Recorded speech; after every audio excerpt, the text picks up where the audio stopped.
Hello viewers, good morning.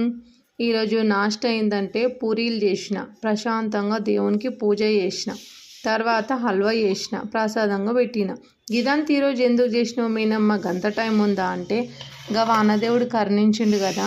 పంట పొలాలు ఉన్న వాళ్ళ దగ్గర పొలంలో మొలకలు వచ్చాయో లేదో కానీ నా సంతోషంలో మాత్రం మొలకలు వచ్చాయి.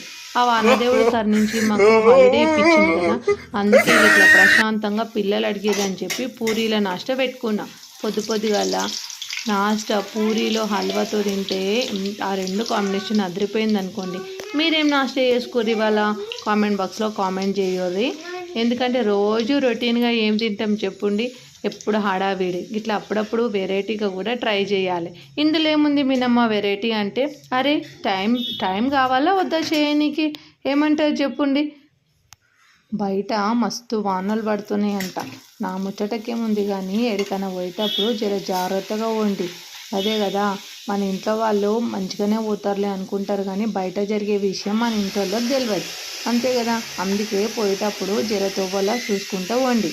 వానలు పడుతున్నాయి, ఆడాడ గుంతలు ఉంటే నాలాలు పొంగి పొర్లుతాయి.